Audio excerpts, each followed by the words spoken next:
खंबा घनी मारू राजस्थान परिवार पे आप सबका बहुत बहुत बहुत स्वागत है। और राजस्थान अध्ययन की वीडियो का आज हमारा कौन सा पार्ट है? फोर्थ पार्ट हम लोग कवर करेंगे। ठीक है, कल हमने क्लास में जो लास्ट वीडियो था उसके अंदर दो सभ्यता को कवर किया था, अगर आप सबको याद हो। कालीबंगा है ना भाई, और एक और किया था, कौन सा किया था? आहड़, जो विशाल सभ्यता है। एक और हमने किया था आहड़। आज हम करेंगे बैराट। ठीक है, बैराट कहाँ पे है? विराटनगर, जयपुर के अंदर। इसके बारे में और इससे थोड़ा और जो राजस्थान अध्ययन की 9th क्लास की बुक में दिया गया है वो करने वाले हैं। ठीक है, आज मैं आप सबको बोल रही हूँ, वीडियो अगर पसंद आए तो डबल लाइक करना, अपना तो करना, साथ में किसी भाई बहन जो भी 9th क्लास में हो उसको भी करवाना है। ठीक है, क्यों? क्योंकि मैं रिकॉर्डिंग दूसरी बार कर रही हूँ। जब मैंने पहली बार रिकॉर्डिंग किया मैं माइक लगाना भूल गई। ठीक है, तो माइक लगाना भूल गई तो फिर दोबारा से करना पड़ा, वरना वो आपको प्रॉपर वॉइस नहीं आता, फिर आपके कमेंट्स बढ़ जाते कि मैडम ऑडियो प्रॉपर नहीं है, ऑडियो प्रॉपर नहीं है, इसलिए। ठीक है, तो एक ये क्वेश्चन आ रहा है स्टूडेंट्स का कि मैम ये नई बुक है या पुरानी? बच्चों ये वाली है, भाग 1 कक्षा 9 डॉक्टर हरिमोहन सक्सेना जी की बुक है। ठीक है, नई या पुरानी से फर्क नहीं पड़ेगा, जहां तक मुझे लग रहा है ये पुराने वाला एडिशन है। ठीक है, क्योंकि देखो जो कालीबंगा है, कालीगंगा के बारे में जो डिटेल्स आएंगी वो नई बुक में भी सेम रहेंगी, पुरानी में भी सेम रहने वाली है। आहड़ के बारे में भी जो नई बुक में डिटेल्स, पुरानी में भी।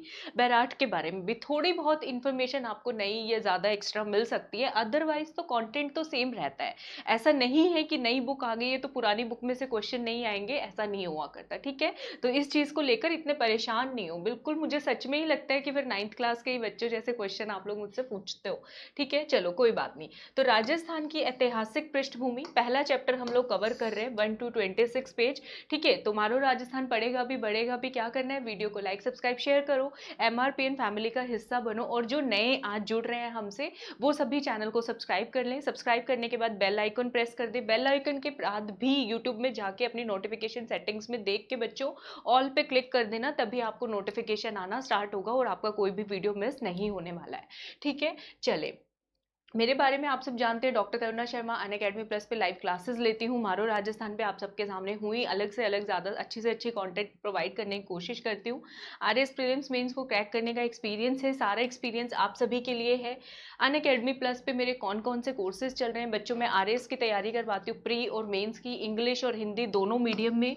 दोनों के लिए आपके अलग अलग बैचेज हैं, जिसमें मैं आपको प्री और मेन्स का लगभग लगभग सारा 80 to 90% सिलेबस कवर कराने वाली हूँ। ठीक है, ये मिलेगा अनअकैडमी प्लस पे। जिन बच्चों का एसीएफ का 22 फरवरी को पेपर है, 3 महीने का कोर्स ज्वाइन कर ले, आपके पेपर 1 की तैयारी हो जाएगी 80%, पेपर 2 90%, एनवायरमेंट ऑप्शनल जिसमें मैंने 50 से 60% सिलेबस कवर कराया है। अभी भी सोचोगे तो बहुत लेट हो जाओगे बच्चों। ठीक है, ज्वाइन कर लो। कोड क्या यूज करोगे? 10% डिस्काउंट के लिए मारो राजस्थान परिवार का कोड है MRP10।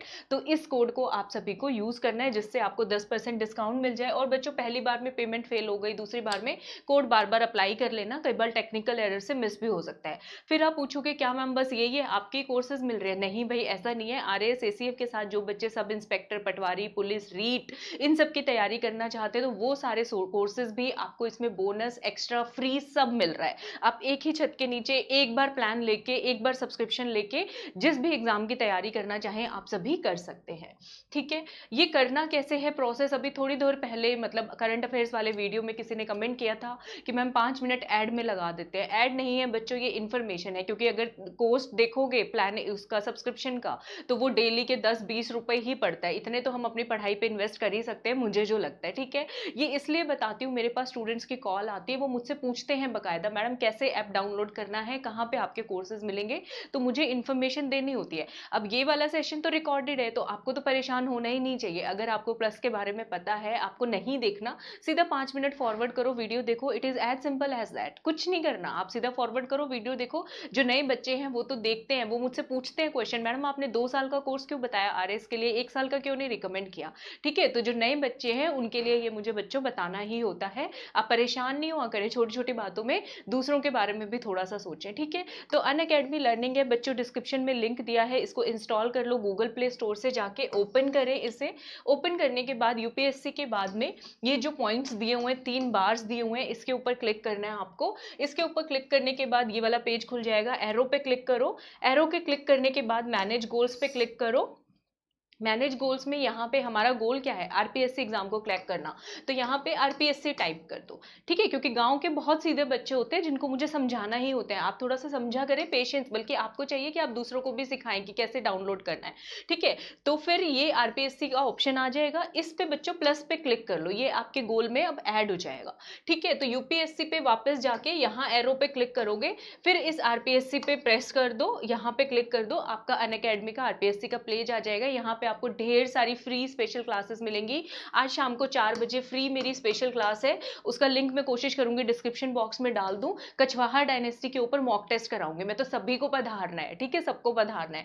और जो पेड क्लास है, जो प्लस सब्सक्रिप्शन है, वो बच्चों कुछ तो यूनिकनेस वहां पे आपको ये मिलेगा, एक कंफर्ट जोन मिल जाएगा। अब यूट्यूब पे पढ़ रहे हो, यूट्यूब पे सब पढ़ रहे हैं, लेकिन आप जब अकेले में तैयारी करते हो तो घर के कमरे में बैठ के तैयारी करना पसंद करते हो ना, उसी जगह पे वो माहौल आपको प्लस में मिलता है, सिस्टमेटिक तैयारी चलती है, ठीक है। और वही टिप्स एंड ट्रिक्स के साथ अच्छे से मजे से हम पढ़ते हैं एंजॉय करके।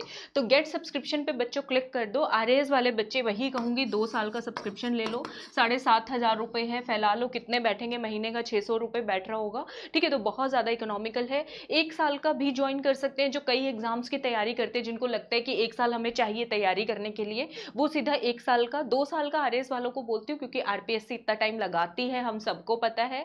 और 1 साल और 2 साल में बच्चों सिर्फ 1200 रुपए का ही फर्क है, 1200 रुपए देके आपको 1 साल का पूरा सब्सक्रिप्शन फ्री जैसा ही है वो मिल रहा है, ठीक है। और जो एसीए वाले बच्चे हैं वो 3 महीने का लें, बाकी सभी अपने एग्जाम के अकॉर्डिंग प्लान को चूज कर लेना। इतने 2 मिनट लेती हूँ मैं आपके, वीडियो फॉरवर्ड कर दिया करो जिसे नहीं देखना होता, ठीक है। तो अब आगे का स्टार्ट करते हैं। पिछली बार हमने कालीबंगा और आहड़ सिविलाइजेशन के बारे में पढ़ा था, आज हम बैराट के बारे में पढ़ने वाले हैं, ठीक है। तब तक अभी तक बाद में आप पढ़ाई में लॉस्ट हो जाओगे, लाइक सब्सक्राइब शेयर करना भूल जाओगे, तो क्या करोगे, तब तक जितने मैं आपकी स्लाइड निकाल रही हूँ, लाइक सब्सक्राइब शेयर कर दो, वीडियो को फटाक से कर दो, वेट नहीं कराओ मुझे, ठीक है। चले आ जाते हैं हम लोग अपनी present slide, Bairat civilization. Bairat आजकल कहाँ पर है, जयपुर के अंदर है, ठीक है। कहाँ पे है बच्चों, जयपुर के अंदर है। इसको किसके समानांतर माना जाता है, किसके बराबर, किससे इसकी तुलना की जाती है, किसके कंपैरेटिव, ठीक है। इसको जो है महाभारत काल की विराटनगर जो है ये बोलते हैं मत्स्य जनपद की राजधानी हुआ करती थी, ठीक है। तो कई बार इसको उससे भी कंपेयर किया जाता है, उसके समानांतर इसको माना भी जाता है, ठीक है। इक्वेटेड भी with Mahabharata times Viratnagar capital of Matsya Janapada, जो मत्स्य जनपद की राजधानी होती थी ना, तो इसी को बोल देते हैं कि हाँ यही थी वो विराटनगर, ऐसा भी बोला जाता है। क्वेश्चन आ सकता है, आपसे पूछ सकते हैं, ठीक है। अच्छा, फेमस यहाँ पे और क्या मिला है, यहाँ पे हमें पहाड़ियां मिली हैं, ठीक है। बैराट विराट नगर, कोई राजा महाराजा विराट कोई चीज होगी तो पहाड़ी के ऊपर ही रहेगा, वो जमीन पे थोड़ी रहेंगे, ठीक है। तो 3 पहाड़ियां यहाँ पे फेमस है। कौन से काल की बात कर रहे हैं, महाभारत, महाभारत काल की बात करें। एक क्वेश्चन मैंने करवाया था, भगवान श्री कृष्ण और बलराम राजस्थान के कौन से हिस्से से होकर गुजरे थे, आपको कमेंट सेक्शन में बताना है। अगर किसी ने पिछले पार्ट्स नहीं देखे हैं बच्चों, तो पहले जाके पिछले वाले पार्ट्स भी आप लोग बाद में जाके देख लेना, ठीक है। महाभारत से याद कर लो, भीम जो शक्तिशाली विराट स्वरूप, ठीक है। तो यहाँ पे क्या मिलेगी, भीम डुंगरी मिलेगी, ठीक है, बीजक डुंगरी मिलेगी और मोती डुंगरी, 3 मिलेगी। और विराट नगर मैंने याद करवाया था मत्स्य जनपद की राजधानी है, कैसे, मत्स्य अवतार, विराट अवतार भगवान श्री विष्णु का। अगर याद आ रहा होगा तो उससे भी मैंने लिंक करके आपको करवाया था, है ना, आ रहा है ना याद। चलो नहीं आ रहा तो रिवाइज करो, वीडियो को दोबारा जाके देखो। तो 3 जो है यहाँ पे पूरा तत्विक पहाड़ी मिली है। भीम डुंगरी तो याद रह जाएगा, बिजक डुंगरी, ठीक है, और तीसरा जो है मोती डुंगरी यहाँ पे हमें मिली है। यहाँ पे डिटेल किसकी पढ़ने वाले, एक महादेव जी की डुंगरी भी मिली है। महाभारत का सारा काल चल रहा है, सारी चीजें हो रही है, तो भोलेनाथ ऊपर से बैठ के देख रहे हैं, उन्होंने भी अपनी एक पहाड़ी बना ली, तो महादेव जी की पहाड़ी, ठीक है, ऐसे याद कर लो। बीजक डुंगरी, राजस्थान की बात करें तो राजस्थान को जितना राजस्थानियों ने पढ़ा है, रिसर्च किया है, विदेशियों ने भी बहुत ज्यादा किया। कर्नल टोड्स की बात कर लो या फिर जॉर्ज थॉमस की बात कर लो, और मैं यहाँ पे बताने वाली हूँ बिजक, मतलब कि बीज कोई बिठा रहे हैं, हम बीजों को बिठा रहे हैं, ठीक है। बीजों को तो बोया जाता है, बीजक की पहाड़ी से याद करो, बीजक डुंगरी से। तो कौन बिठा रहे हैं, कैप्टन बर्ट। क्या नाम है बच्चों, किस विदेशी इंसान का नाम हमें याद करना है, कैप्टन बर्ट।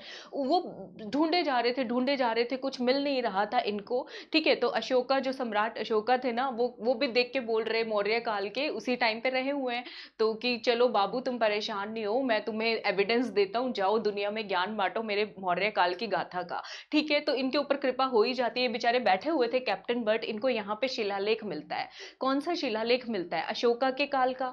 ठीक है, उस अशोका का उस शिलालेख का नाम क्या, मैंने क्या बताया, बाबू। बाबू से याद कर लो भ्राभू शिलालेख। कौन सा शिलालेख मिलता है? भ्राभू शिलालेख। तीन कीवर्ड बताओ, बीजक डुंगरी, कैप्टन बर्ट और ब्रागभू शिलालेख। कौन से कार्यकाल के? अशोका के टाइम पीरियड के। अब इस शिलालेख से कुछ काम की चीज मिली या नहीं मिली? मिली। हमें पता चला यहाँ पे कौन सा धर्म चल रहा था, कौन से धर्म को लोग मानते थे। तो अशोका के टाइम पीरियड में बुद्ध धर्म तो आना ही है। यहाँ पे हमें साक्ष्य मिले हैं किस किस चीज के? बौद्ध स्तूप के, बौद्ध मंदिर जिसको गोल मंदिर भी कहते हैं, और उसके साथ साथ बच्चों अशोका स्तंभ के साक्ष्य भी मिले हैं। यहाँ तक क्लियर है? समझ आ रहा है सबको? समझ आ रहा है तो लाइक सब्सक्राइब शेयर बनता है, और मेरी plus circle inner circle community का पार्ट बनो। तो कोड कौन सा अप्लाई करोगे? MRP10। ठीक है, इंजॉय करोगे आप पढ़ाई को, पढ़ाई कोई नुकसान नहीं होगा आपको, प्लस पे आ जाओगे तो। ठीक है, तो ये सभी अवशेष कौन से टाइम पीरियड के हैं? मौर्य काल के हैं। कौन से टाइम पीरियड के हैं? मौर्य काल के। तो बैराट के अंदर किसके बारे में विशेषकर बताया गया है? बीजक डुंगरी के बारे में 9th क्लास की बुक में डॉक्टर हरि मोहन सक्सेना जी बताते हैं। क्लियर है सबको? ठीक है, चलो ये आप देख रहे हो बीजक की डुंगरी है। ठीक है, ये बीजक की डुंगरी है, देखो जरा यहाँ पे ये सारा एरिया और ये पहाड़ी। ठीक है, तो यहाँ पे हमें साक्ष्य सारे मिले हैं अशोका टाइम पीरियड के। आगे आ जाते हैं बच्चों। ठीक है, ऐसा माना गया है कि राजस्थान में अटैक हो रहे थे। कौन अटैक कर रहे थे? हूण अटैक कर रहे थे भारत में। याद हो, पंजाब से जो लोग थे वो हमारे राजस्थान में आ गए थे। आर्यन अगर याद हो तो वो बहुत परेशान थे। याद है कि नहीं याद है? ठीक है, आई थिंक याद होगा। तो हूण इन्वेडर, जो हूण का राजा था जो भी अटैक कर रहा था, क्या नाम था इसका? मिहिर कुल याद किया था। ठीक है, नाम के पीछे कुल लगा लिया, कुल को नाम बढ़ाने वाला ऐसा कोई काम नहीं किया इसने। इसने क्या किया है? पूरे हमारे बैराट को जो है त्रस्त कर दिया, बिल्कुल उसको बैठा दिया एक तरीके से। ठीक है, तो हूण आक्रमणकारी जो मिहिर कुल है, इसने क्या कर दिया? बैराट को पूरे तरीके से ध्वस्त कर दिया, ऐसा माना जाता है। ठीक है, तो याद कर लोगे ये बात। ठीक है, और यहाँ पे कौन आए हैं? और यहाँ पे बैराट पे विजिट किया है किसने? चीनी यात्री। चीनी यात्रियों के नाम क्या होंगे? टीवी पे ऐड देखते हो, चिंग चाइनीज।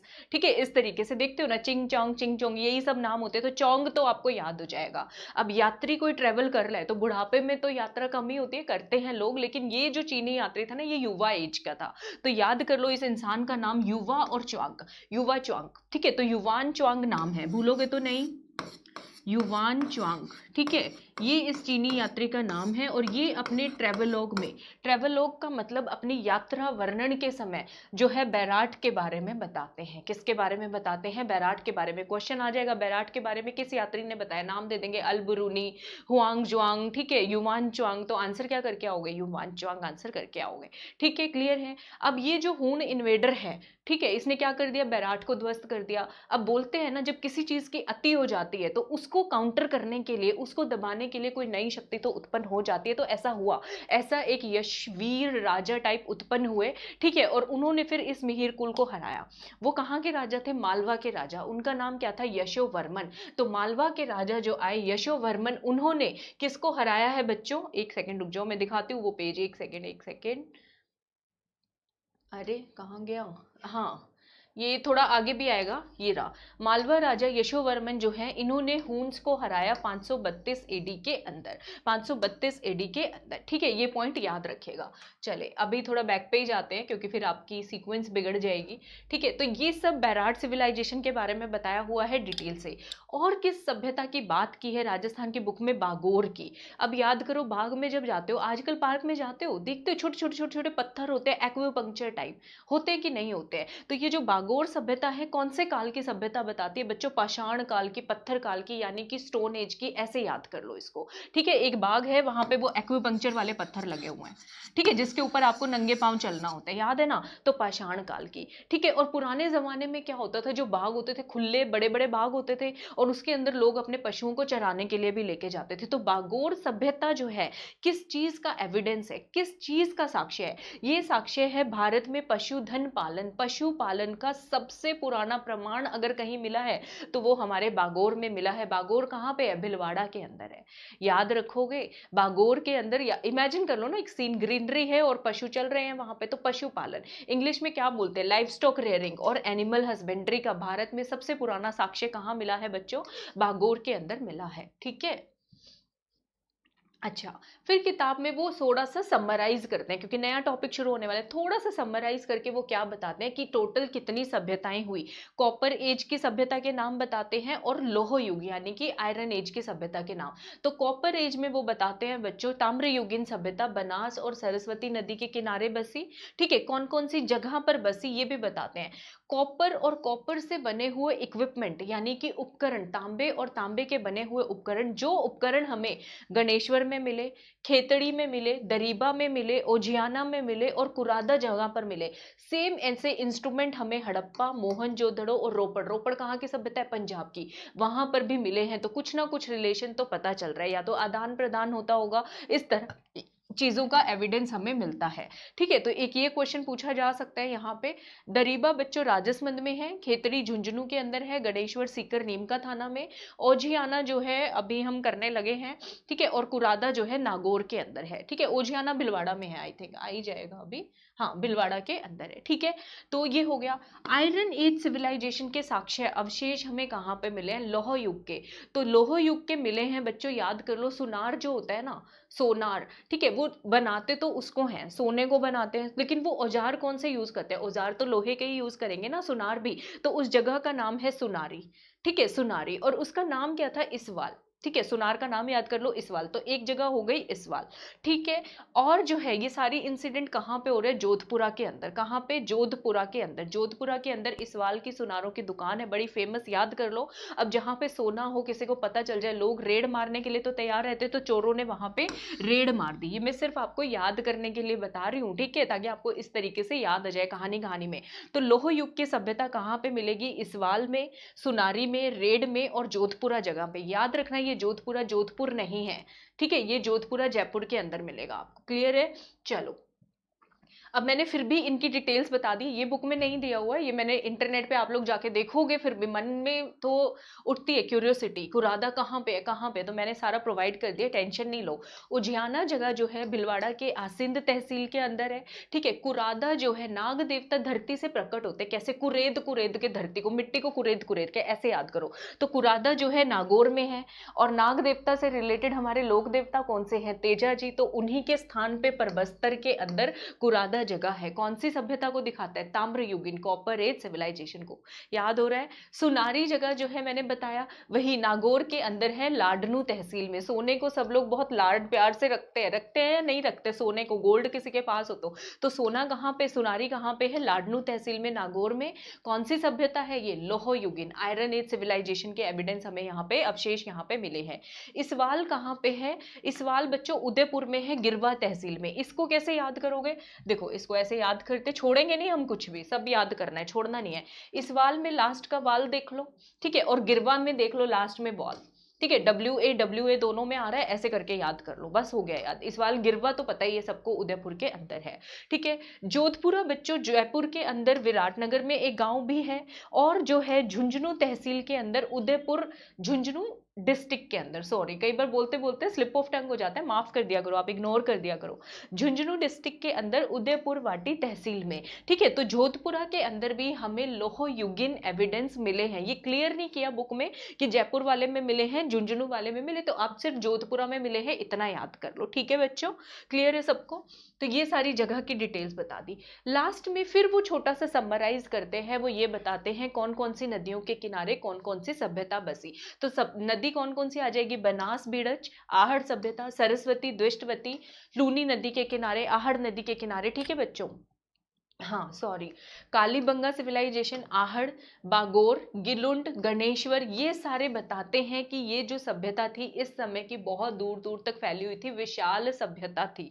ठीक है, अब ये सभ्यता तो लोकल है, अपने राजस्थान की है, तो क्या मतलब लैंडलॉक थे, किसी दूसरे बाहर के आने जाने से कोई लेना देना नहीं था। आजकल तो लोगों में शौक हुआ करता था, जब तक कि जब तक कि कोरोना नहीं आया था। फॉरेन ट्रैवल एक स्टेटस सिंबल समझा जाता था, है ना। तो ऐसा नहीं है, उस समय कोई विदेशों से आदान प्रदान नहीं था। क्यों, कैसे पता चलता है? स्थानीय सभ्यता तो थी। उस समय के चित्रकला, मिट्टी के बर्तन और धातु से संबंधित जो उपकरण मिले हैं, सेम ऐसे उपकरण जो हमारे यहाँ पे मारो राजस्थान में मिले हैं, सेम ऐसे पश्चिमी एशिया में भी मिले हैं, इराक में भी मिले हैं और अफ्रीका में भी मिले हैं। तो इसका मतलब हमारा संपर्क उस समय भी विदेशों से हुआ करता था। ठीक है, क्लियर है सबको? चलो, अब जो है ये सभ्यता वाला पॉइंट खत्म हो गया। शुरू से देखना, आर्यंस आए थे, जनपद बने, मौर्यंस आए, गुप्ता आए, उनकी डिटेल हमने पढ़ी। ठीक है, अब जो है फिर हमने सभ्यता पढ़ी। अब हम बात करने वाले हैं पूर्व मध्यकालीन राजस्थान की, pre medieval Rajasthan. Pre medieval Rajasthan, इस टाइम पीरियड में क्या होता है? इस टाइम पीरियड में होता है राजस्थान जिसके लिए जाना जाता है जय राजपूताना, राजपूतों की उत्पत्ति होती है। राजपूतों की क्या होती है? उत्पत्ति होती है। हूणों ने जीना हराम कर रखा था, मालवा राजा आए और उनके साथ साथ ही राजपूतों की उत्पत्ति होती है। ठीक है, तो राजपूत जाति का उदय, राजस्थान में राजपूत राज्यों की स्थापना। खुश हो जाओ। ठीक है, राजस्थान के अंदर, अरे हाइलाइटर, हाँ, राजपूत राज्यों की स्थापना जो है होती है कौन से काल में बच्चों? पूर्व मध्यकालीन टाइम पीरियड में। ठीक है, क्लियर है सबको? कारण क्या हुआ? गुप्ताज का जब पतन हो गया, गुप्ताज ने क्या कर रखा था? पूरे भारत को संजो के रखा हुआ था, एक धागे में बांधा हुआ था।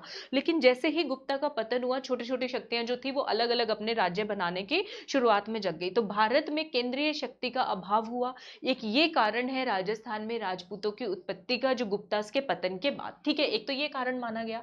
दूसरा जो है मैंने बताया, हूण अटैक कर रहे थे, तो मालवा रूलर यशोवर्मन ने, जब किसी चीज के अति उत्ते हो जाते तो कोई तो आएगा ना उसको वो करने के लिए। मिहिर कुल को इन्होंने हराया, 532 में हूणों को हराया। उसके बाद यशोवर्मन के जो अधिकारी थे, मालवा जो रूलर थे यशोवर्मन, इनके जो अधिकारी थे वो अपने आप को राजस्थानी बोलते थे। ठीक है, और उन्होंने फिर कोशिश की गई, ऊपर तो भैया एक तो कोई राजा वाजा ऐसा कुछ सिस्टम है नहीं, अपने छोटे छोटे अलग अलग स्वतंत्र राज्य बना लेते हैं। ठीक है, अपने छोटे छोटे हम क्या करते हैं? स्वतंत्र राज्य बना लेते हैं। ऐसा चलना, एक चलन टाइप जो है वो शुरू हुआ।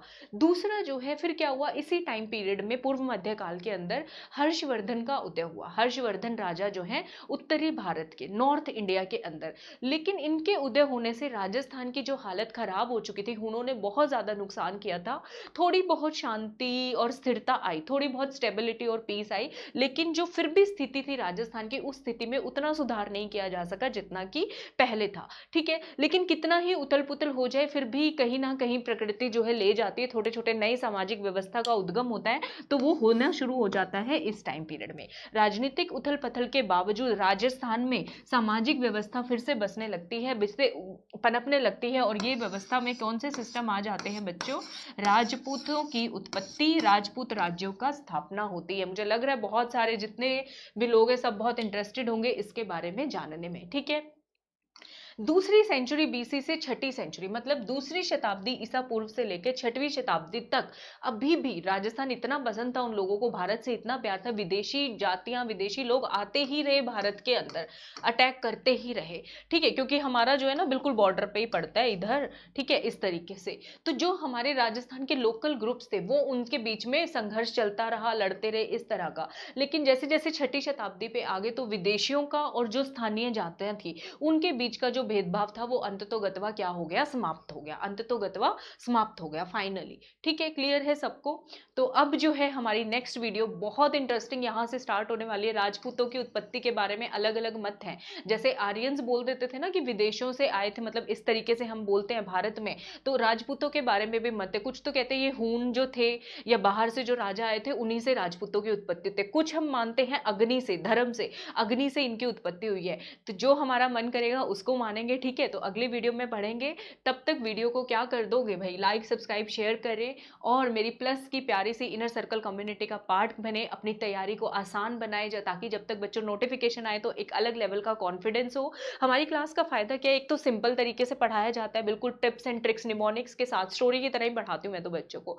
दूसरा, 3 बार रिवीजन क्लास में ही करवा देती हूँ मैं बच्चों को, घर के लिए नहीं छोड़ती हूँ। घर पे जाएंगे फिर रिवाइज करेंगे, पता नहीं करें ना करें, मैं तो 3 बार अपनी क्लास में ही खत्म करा देती हूँ। और टेस्ट टेस्ट सीरीज जो होती है वो मॉक टेस्ट में स्पेशल क्लास में ले लेती हूँ, ठीक है, और टेस्ट सीरीज चलती रहती है। तो कोड को जो है ज्वाइन करें, MRP10 RAS prelims mains English medium Hindi medium तैयारी के लिए, ACF की तैयारी के लिए, और भी जितने भी कोर्सेज हैं आप RPSC प्लेटफॉर्म पे जाइए, देखिए, सब आपको एक ही सब्सक्रिप्शन से मिल जाएगा, अलग अलग कुछ नहीं लेना। मुझसे जुड़ना चाहते हैं, मेरा फेसबुक पेज है RAS क्रैकर, यहाँ पे मुझसे जुड़ जाइए। आपको, मुझे पता है PDF चाहिए, सबको PDF मिल जाएगा, यही टेलीग्राम है हमारा RAS क्रैकर, इससे आप जुड़ जाइए, आपको PDF भी मिल जाएगा। कोई भी बात पूछनी हो प्लस के रिगार्डिंग, प्लस को ज्वाइन करने में कोई दिक्कत आ रही हो, मुझे कॉन्टेक्ट कर लीजिए, मेरा कॉन्टेक्ट नंबर है। अगर वीडियो पसंद आया है तो वीडियो को लाइक सब्सक्राइब शेयर करना ना भूलिएगा, ठीक है। लाइक सब्सक्राइब शेयर करो, शेयर करने के बाद बेल बजा दो, क्योंकि नई नई चीज़ें आती रहती है, नई नई वीडियोस आती रहती है, ठीक है। तो चलो अगले वीडियो में मिलती हूँ, तब तक आप सबको मेरी घनी घनी राम राम, हैप्पी नवरात्रि सबको।